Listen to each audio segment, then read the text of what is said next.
All right. Kylie, go ahead. I'm going to ask you the question I was going to ask the secretary. It just occurs to me that he spoke about this weekend, the trilateral summit, and a broad range of issues that need to be addressed, economic, security-wise, and many of those are inherently related to China. But even in response to Matt's question, he avoided saying the word China throughout his discussion of the trilateral summit. So I'm just wondering why the secretary is apparently avoiding outright saying that this weekend will be about the China threat in some way, shape, or form. So I will say a couple things about that. First, the important thing to remember is that um,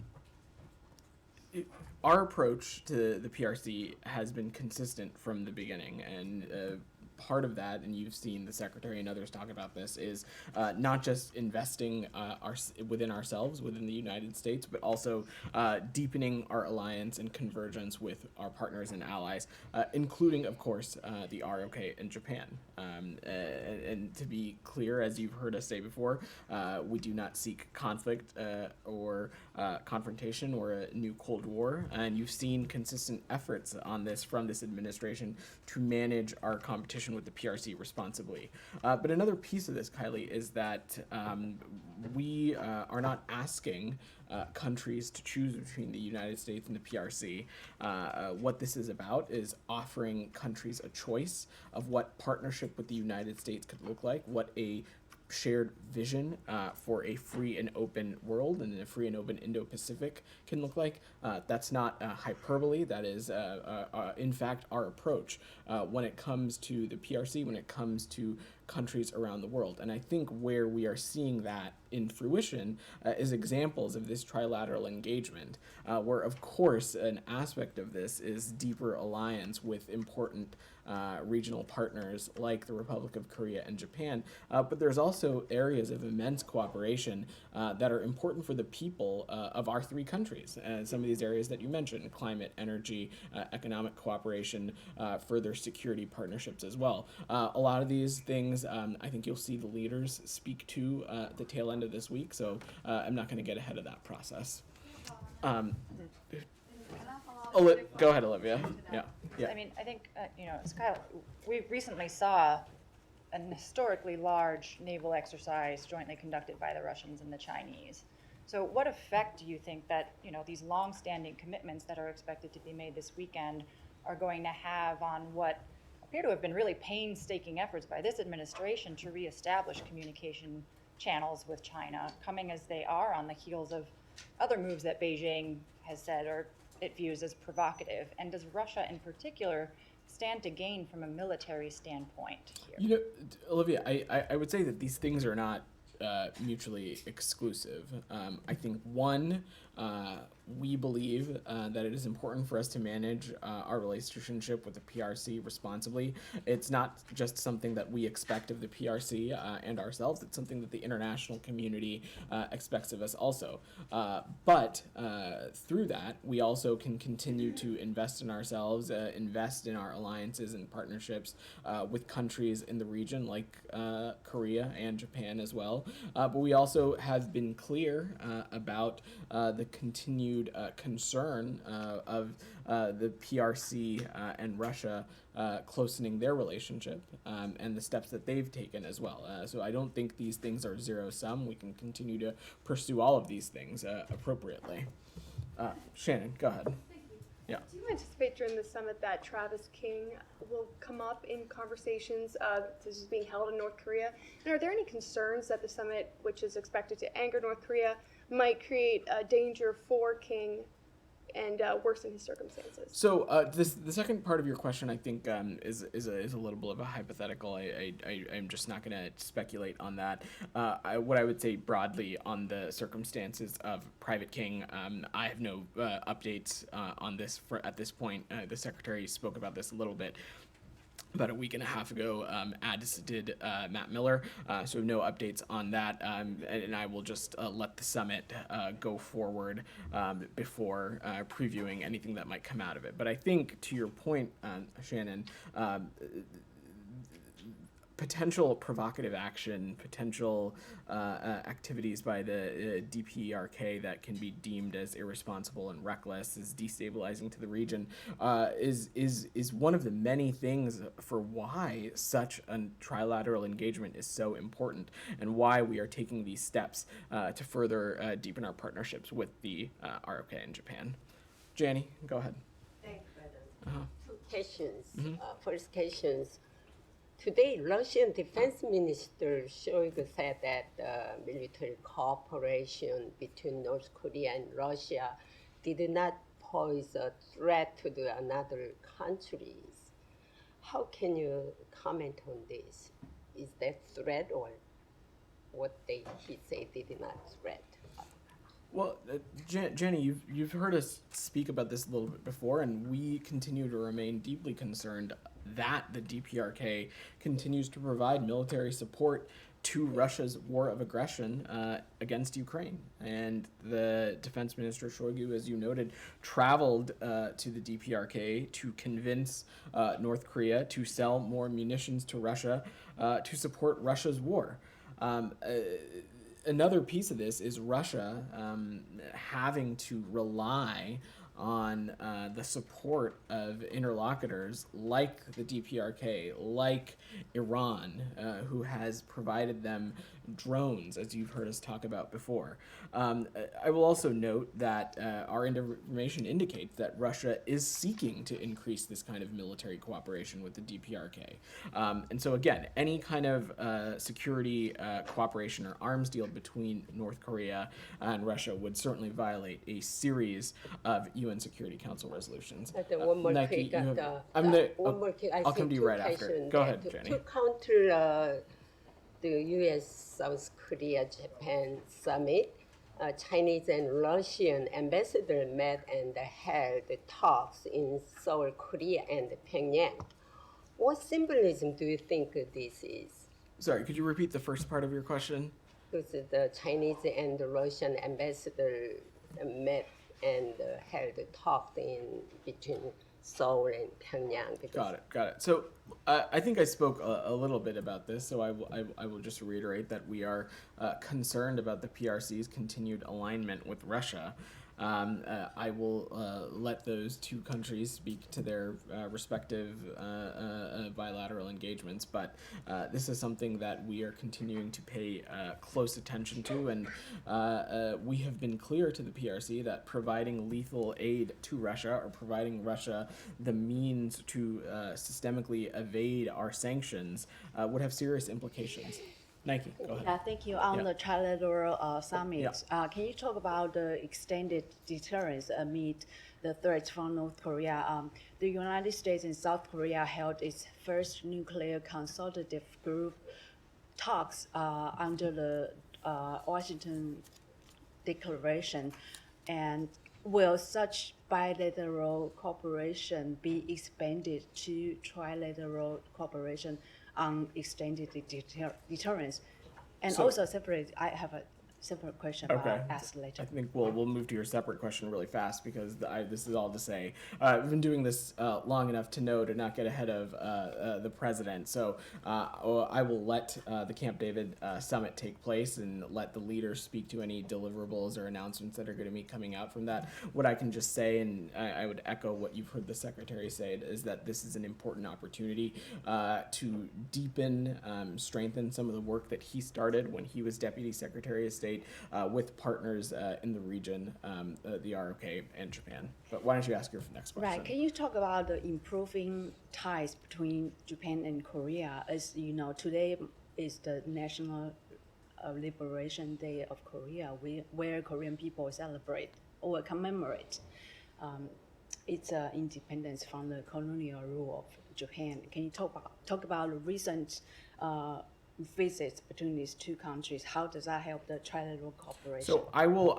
let these two specific countries speak to their own bilateral relationships. But what I will just say, as from the United States perspective, as the third part of this trilateral engagement, that of course it is a good thing to see, and something we certainly welcome to see the Republic of Korea and Japan deepening their partnerships as well. And China has criticized the upcoming Camp David summit as an attempt to create a mini NATO. Would you like to comment?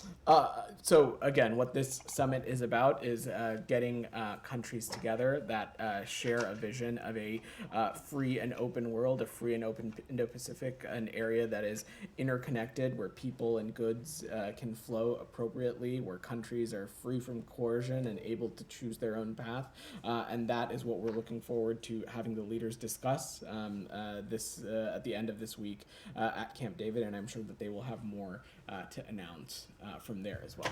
Vivian, I know you've had your hand up patiently. I was actually going to ask about China's claims that this is a mini NATO. But what assurances, if any, has the U.S. given China that this is not meant to be a provocation directly against Beijing, but it's more about, strategic alliances in the region? I mean, anything that has sort of eased that concern with them. Obviously, we saw Russia had similar concerns about the real NATO.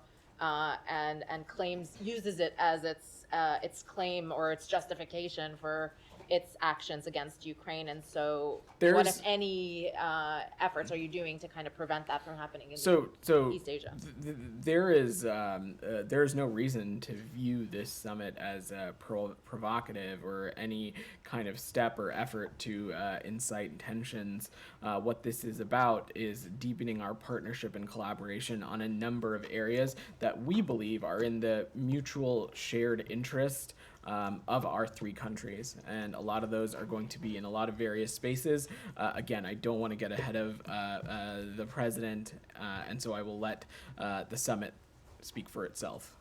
Saeed, Thank you. your hand Switching up patiently. topics. Yeah. I have a couple of questions on the Palestinian issue and then a question on Julian Assange. I want to ask you the question that I would have asked the secretary had I been given the opportunity. I mean, he often talks about the two-state solution. The president talks about that. But now, I mean, it is probably easier to establish a colony on Mars than a state for the Palestinians. My question to you, what practical steps has the United States taken in the past few months to reverse the settlement process, the violence that the Israeli occupation is inflicting on the Palestinians, the stealing of the land, terrorists that you call terrorists that are being let out the following day and so on? What have you done in terms of practical steps, pragmatic steps, away from all the rhetoric and your commitment to the two-state solution? What have you done? And one last comment on this. Yeah. You have a normalization envoy. You don't have a peace envoy. You don't have a peace envoy, which the United States has had for decades, where you sort of started negotiations, brought people together, talked about this issue. Now you have a normalization. So the effort, the focus is on normalization between Arab countries and Israel. So please, just give me your thoughts. So let me start with your second question first. I would just say, in a broad brushstroke sense, as it relates to all of U.S. foreign policy, the particular designation of somebody in a specific role or a personnel decision to assign someone to a specific portfolio is not necessarily indicative of the weight that our government places on an issue. And to that point, Saeed, I would say that we have been quite clear from every corner of this administration from day one of how integral we see a negotiated two-state solution as a peaceful resolution to the current situation.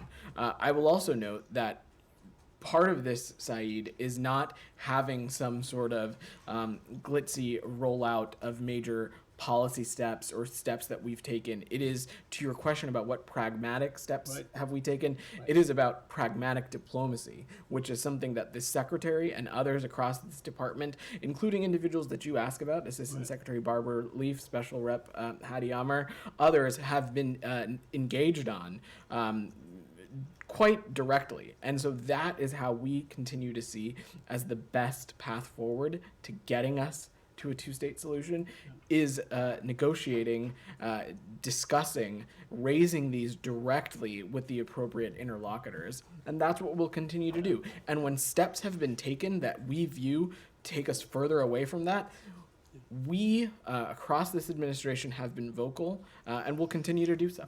Yet that not one settlement has been rolled back. Please allow me.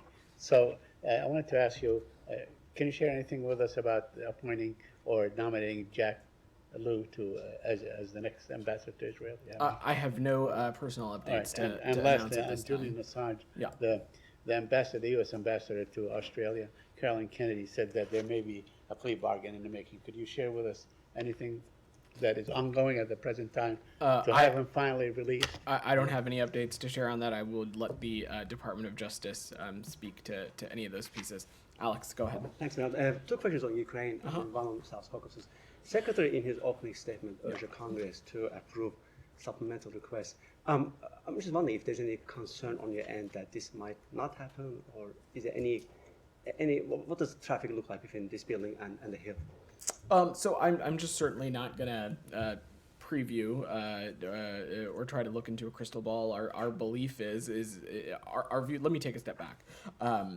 If you look at the support that we've seen for our Ukrainian partners from Congress, it's been clear that it has been not just bicameral, it has also been bipartisan. And we expect that to continue to go forward. We think that the supplemental is an important opportunity to continue to support our Ukrainian partners. Of course, when it comes to continuing to help them defend their country and defend their territorial integrity, but also in a number of other areas, Alex, like supporting food security efforts, supporting energy resilience efforts, all of these things that we know that our Ukrainian partners need support on. We are in touch with Congress regularly on this issue and on many other things. We stay in close touch with them, and so we'll continue to engage with them on that. Thank you. Ukraine's ambassador to the U.S. was quoted by media saying that they are purchasing 5 new Patriots to be delivered next year.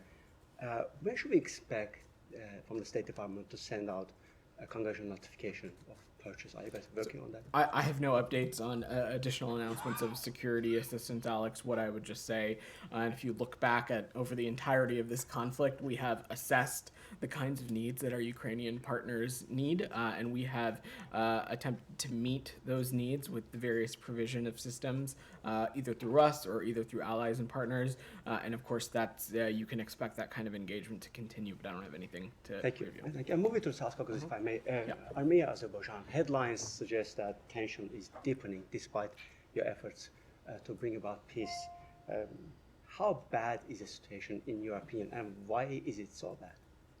So, what I would say, Alex, is that we remain deeply concerned about the continued closure of the Lachin corridor, specifically its closure to commercial, humanitarian, and private vehicles. The halting of this kind of humanitarian traffic, in our opinion, it worsens the humanitarian situation and it undermines the efforts that have been in place to build confidence in the peace process. And so we urge the government of Azerbaijan to restore free transit of commercial, humanitarian, and private vehicles through this corridor. We're also aware that the UN Security Council has a meeting on Wednesday to discuss the issue of Nagorno-Karabakh, and we expect further discussions to take place there as well. What is the U.S.'s position on that very issue at the UN? Do you have any message to send out to both sides? I'm not going to get ahead of the meeting, Alex, but we have consistently emphasized and reiterated the fact that direct dialogue is essential to resolving this longstanding conflicts, and we think that any engagements that ultimately bring peace and stability to the people of the South Caucasus would be a good thing and a positive step forward. Humaira, go ahead. Vedant, I just want to follow up on the stuff that the Secretary said about Niger. Yeah. You talked about the diplomacy that you guys are pursuing, but Acting Deputy Secretary Nuland was there. That meeting went rather poorly. And I'm looking at headlines saying West African Army chiefs will meet in Ghana to prepare for possible military intervention. So Can you talk a little bit about or explain what kind of like diplomatic avenue is left that U.S. is pursuing right now? We continue to work with ECOWAS, with the African Union, with other partners around the world, as well as regional partners, to get this situation back on track and to maintain Niger's hard-earned democracy. The Secretary, as you all know, has had the opportunity to speak with ECOWAS leadership. He's obviously had the opportunity to speak with President Bazoum a number of times. Others in this department have had the opportunity to engage. We continue to want to see a diplomatic resolution to this. That's something we know that is shared by ECOWAS and other regional partners, and that's something that we're going to continue to work towards. I don't have a specific metric to offer you than beyond to say that this is something that we continue to believe is an avenue. And we will continue to work towards that. What about that window that we've talked about in the past few weeks about, the window of opportunity to try to reverse this? Is it like how open it is, or are you guys less hopeful? We continue to believe that that window is open, but of course, Humaira, every day, every minute that President Bazoum and his family continue to be detained, and every day that Niger's hard-earned democracy is not respected, that window closes a little bit, and that is why we're so actively engaged in this, and why we're hoping to find a diplomatic resolution to Right, this. and finally, is there like specifically on this meeting between West African Army chiefs that's going to happen Thursday, Friday? Do you guys have any specific plans to engage with them and ECOWAS afterwards? To sort of get some sort of a briefing, perhaps, or be involved in the process. I will say I don't have anything to offer on specifics as it relates to that meeting. But what I will say is that we are in constant touch with ECOWAS and ECOWAS leadership, and we anticipate to remain deeply engaged in this through ECOWAS, through the African Union, and through, of course, our mission in Niamey as well. You had a fault. Go ahead. Yeah. I understand that given the nature of how President Bazoum was unseated, it makes it very complicated for the U.S. to express any kind of optimism for the current government. But the U.S. obviously has very significant national security interests in Niger, and so I'm wondering, absent any kind of dramatic change in the situation, would the U.S. be potentially open to some sort of constructive alliance with the coup leaders, for lack of any better options, just given U.S. national security interests? Vivian, we have been incredibly clear throughout the duration of this about the two outcomes that we would like to see. And that is, first, we want to see and ensure that President Bazoum and his family are kept safe. We want to see them released. And we want to see the hard-earned democracy of Niger respected. And that continues to be our point of view and what we are calling for in our engagements, and it's a point of view that we know is shared by ECOWAS and the African Union as well. Probably only do a couple more. Go ahead, Shaheen Saab. Thank you so much, Jahan from Airway News Pakistan. So Pakistani authorities recently highlighted concerns over the $7 billion of military equipment left in Afghanistan. Pakistani ambassador in Washington, D.C., Masood Khan, claimed that this military equipment now being used against Pakistan by TTP, Tehrik-e-Taliban Pakistan, and Daesh, ISIS. So could you please elaborate on the measures being taken to effectively address the issue and strengthen Pakistan's capabilities in countering these terrorist groups? So we are in regular communication with the Pakistani leadership to discuss Afghanistan in detail, including through our counterterrorism dialogue and other bilateral consultations. We have a shared interest with Pakistan, quite candidly, in combating threats to regional stability and remain ready to work with Pakistan to combat militant and terrorist groups. We also support the government's own efforts to combat terrorism and ensure the safety and security of its citizens in a manner that promotes the rule of law. I don't have anything additional to offer. Obviously, our Department of Defense colleagues can speak to specific systems and assets. So what is the United States perspective on the new Prime Minister of Pakistan, his caretaker government is responsible to hold the elections next 90 days. How do you see this? So we're aware that the PNA and government have been dissolved, and note the announcement of Senator Anwar al-Haq Kakar, and he's been named the caretaker prime minister. And we look forward to working with the interim prime minister and his team as they prepare to hold elections. We, of course, will continue to partner with Pakistan on areas of mutual interest, including our interest on Pakistan's economic stability, prosperity, and security, and the conduct of free and fair elections, and the respect for democracy and the rule of law. Go ahead. Thanks Yeah. so much. Taiwan's vice president transited through, will be transiting back through later on in a few days. There's been the response from the Chinese Foreign Ministry, which usually does respond to these types of things. Has the United States noticed a change or evolution in the way that China has been responding to these types of transits? So I'm not going to assess or analyze actions that the PRC may or may not have taken from up here. What I will just say, and I touched a little bit on this yesterday, is that there's no reason for Beijing to turn this transit, which is, as I will reiterate, it is consistent with longstanding U.S. policy and practice, into any kind of pretext for coercion or any kind of provocative activity. We do not intend to change the status quo. Such transits are consistent with our One China policy, and that will continue to be the case. Okay, last question. Go ahead. Washington. Thank you, sir.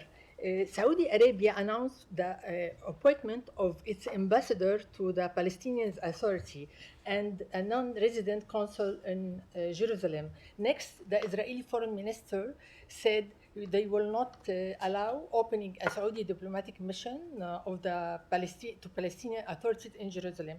What's your comment? And is this Saudi step related to the normalization with Israel?